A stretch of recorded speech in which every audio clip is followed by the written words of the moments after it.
Hey there, we've made it through a crazy and often wonderful 2025.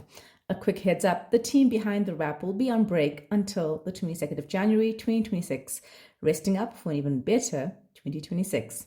So without further ado, here's your final wrap of the year. This week we dive into the tragic death of another whistleblower and explore what needs to be done to protect those exposing corruption. The ANC held its National General Council, and surprise, surprise, it was all about renewal again. We'll believe it when we see it. Meanwhile, in KZN, the MK party might be in power come Tuesday, and overseas, we're side eyeing Netflix's bid for Warner Bros. And Marco Rubio's fuss over a font. Not to mention, we wrap up with the 3 moments that made us go yo in Mzansi this year. Before we sign off, we wish you a fantastic festive season. See you next year for an even bigger wrap. So let's dive into these stories and more in this week's wrap, brought to you by myself, Verashni Pillay, and the Explained Akosa team. First up in your national briefs, the Madlanga Commission's Witness D was gunned down outside his Brakpan home on Friday. Marius van der Merwe, as he has since been revealed, testified a few weeks earlier about a 2022 Brakpan operation that ended with a suspect killed and a police cover-up. He was an Ekurhuleni Metropolitan Police Department officer at the time. On Monday, police confirmed they have identified 3 suspects in his murder, with one already being taken in for questioning. More on this explosive story later in the wrap. Jacob Zuma's MK party will table a vote of no confidence against KZN Premier Tammy Ntuli on Monday. They say the current IFP-ANC-DA coalition has fumbled governance, claiming financial mismanagement. The MK party actually won the most votes in the province in 2024, but was shut out by the coalition. With the MK holding 37 of 80 seats, the outcome now depends on whether parties like EFF and NFP back the move. Critics call it a power grab. Supporters say it's democracy in action. Home Affairs has blocked the 90-day visa exemption for Palestinians, citing systematic abuse by Israeli-linked actors. It allowed travelers to arrive without a visa. This follows 2 controversial charter flights from Gaza last month. Minister Leon Schreiber says intelligence points to a depopulation plot, noting South Africa will not support schemes to exploit Palestinians. Schreiber argues this move will close the loophole while allowing legitimate Palestinian visitors. However, the EFF disagrees, saying the decision undermines South Africa's solidarity with Palestine. Ramaphosa called Joburg Mayor Dada Morero every day ahead of the G20 summit to keep him on track. It emerged this week. The effort paid off. Joburg's streets were spruced up, potholes patched, and the city looked presentable for international visitors. But as Daily Maverick's Feral Haffaji pleads, can we please keep those calls coming? Decades of political mismanagement have pushed Joburg into a service delivery crisis. It is troubling that Joburg only gets attention when the president is personally on the line. South African Lisa Msiza was crowned Miss Deaf Universe in Italy on Saturday. Her victory marks the first time a black woman has won this international title. The pageant aims to champion the rights of people living with disabilities. Oh, and those cheeky online rumors that the pageant CEO skipped her congrats hug? The 25-year-old from Soweto shut those down, saying the rumors don't reflect the truth and only create unnecessary division. A proud black queen preaching unity. Moving on to your international briefs, a new global report says 0.001% of people now hold 3 times the wealth of the poorest half of humanity. Released on Wednesday by the World Inequality Lab, the data shows fewer than 60,000 ultra-rich individuals control unprecedented financial power, while the bottom 50% own just 2% of global wealth. Researchers warn this inequality is deepening climate vulnerability and destabilizing democracies and economies. They say the world has the tools to fix this, but must act fast. Ukraine's president has again ruled out handing over land to Russia in exchange for peace. This follows Volodymyr Zelensky's meeting with the European leaders on Monday to draft a new peace plan after talks between Ukraine and the US collapsed over the weekend. Donald Trump wanted a cap on Ukraine's military size, a vow to ditch NATO and major land concessions in Donbass, Luhansk, and Crimea. Trump blamed Zelensky, saying Russia was happy with his proposal, because of course they were. Netflix just shook Hollywood with a $72 billion bid to buy Warner Bros. Discovery Studios. The deal, announced Friday, excludes Warner Bros. TV networks like CNN, which will spin off next year under Discovery Global. Critics say the move could mean job losses, fewer big screen movies, and higher streaming prices.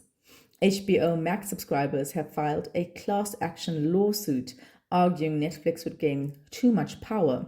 Meanwhile, Paramount made a $108.4 billion offer Monday for both parts of Warner Bros. France's First Lady is in trouble after being caught on camera calling feminist protesters, quote, stupid bitches, close quote. The clip, filmed on Sunday, shows Brigitte Macron consoling comedian Ari Abitan backstage. Feminist group News Touts disrupted his show over a 2021 rape allegation that was later dropped for lack of evidence. The internet has not missed the irony. Not long ago, many of these same voices defended Macron when American podcaster Candace Owens amplified the ridiculous conspiracy that she was born a man. America's culture wars have now turned to fonts. On Tuesday, the U.S. State Department ordered staff to ditch Calibri and return to Times New Romans after Secretary of State Marco Rubio slammed the Biden-era typeface as part of a bloated, wasteful, woke bureaucracy. Experts noted Calibri is more readable and better for visually impaired users, but the switch is happening anyway. But when font choices become a battlefield, it says a lot about how small the politics has become. Onto your big stories. We've told you the short version already about the assassination that everyone's talking about this week. Witness D, Marius van der Merwe, was shot dead on Monday. The former Ekurhuleni Metropolitan Police Department officer provided damning evidence of tubing, which is suffocation with a plastic bag, and body dumping. Days before his murder, he sent a voice note to NCA's Yusuf Abramji claiming he also had info linking police to the killing of an illegal minor, a possible motive investigators are exploring. The larger issue here, South Africa has a grimy history of whistleblowers paying with their lives. Babita Deokaran, Jimmy Mohlala, and Clitta Murray were all assassinated after exposing corruption. Journalist and author of The Whistleblowers, Mandy Wiener, told Explain, the cost of life is so cheap and we see these hits being carried out far too often and far too easily without any consequences. South Africa's laws, including the Protected Disclosures Act and the Witness Protection Act, are supposed to shield whistleblowers, but in practice, they fall short. Dr. Liesel Groenewald, CEO of the Ethics Institute, told Explain that the systems are fragmented, under-resourced, and compromised by the very networks whistleblowers aim to expose.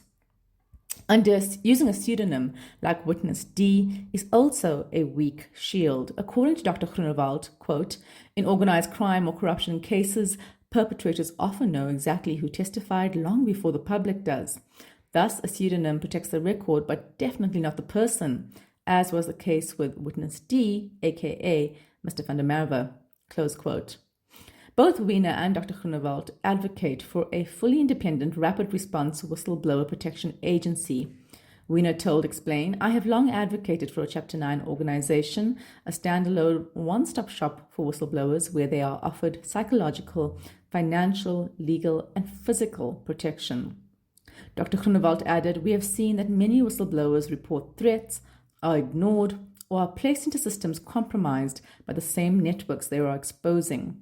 A standalone independent agency that is insulated from political influence and corruption networks would allow the actual protection of lives before threats escalate to assassinations.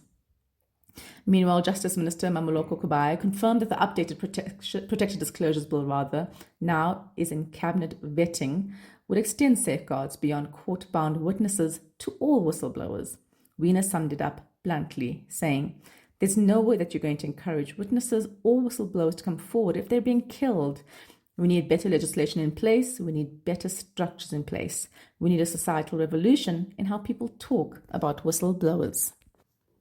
Moving on to your next story, the ANC kicked off its fifth National General Council, the NGC, in Boksburg on Monday.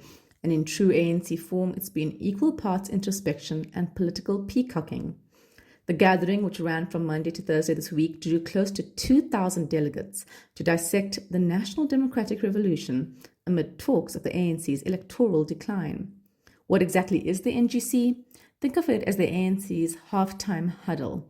It is held roughly halfway between national elections and is meant to review the party's performance, debate policies, and chart a course for the future.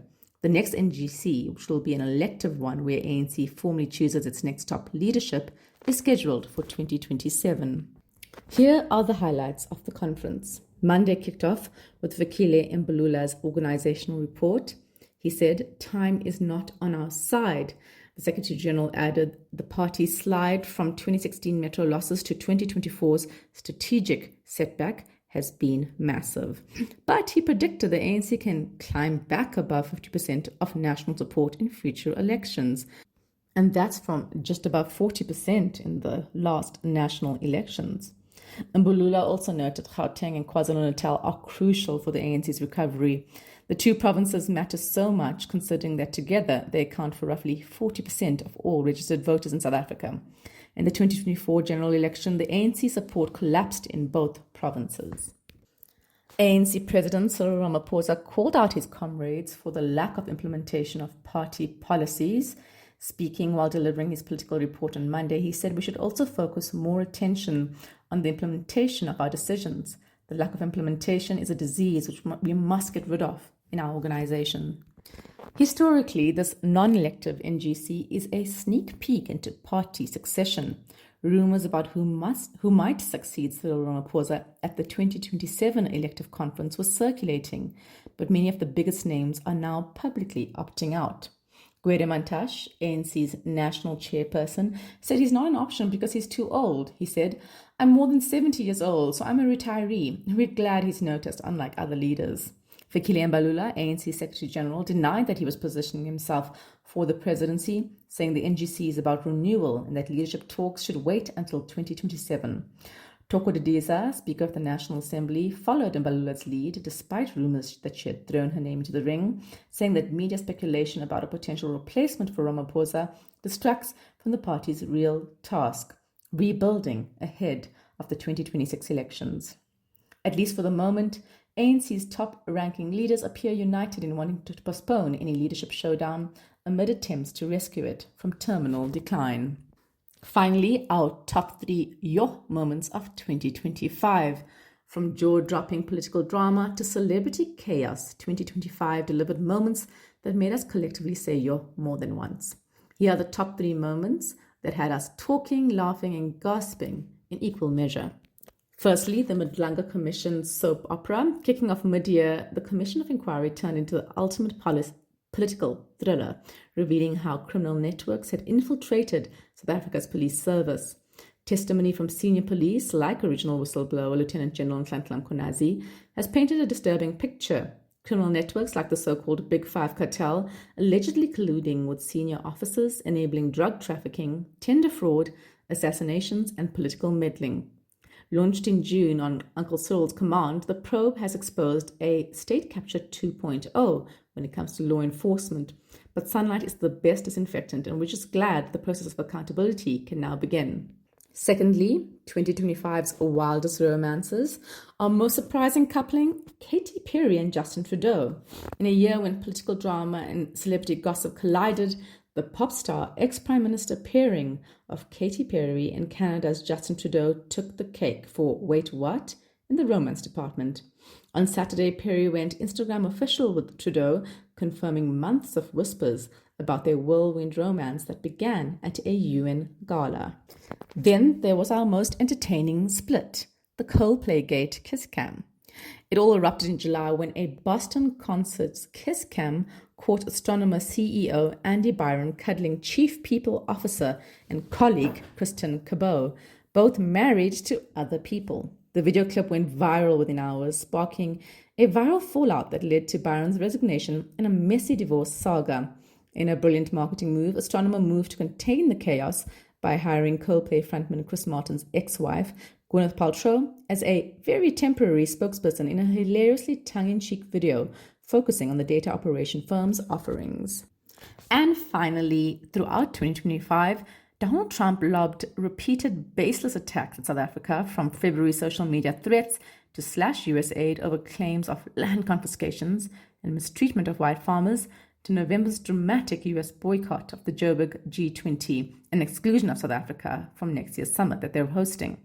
Poland has now been invited by the US to take South Africa's place at next year's G20, but here's the bright side, the global response. Poland said they won't participate at South Africa's expense. Other member states have agreed to warn Trump's administration that sidelining South Africa comes at a great risk to the cohesion of the forum. And international media has overwhelmingly shut down the myth of a white genocide in South Africa. That's it from us at The Wrap, an award-winning product of Explained.co.za. Remember to share the love, tell your friends to sign up at explained.co.za/subscribe.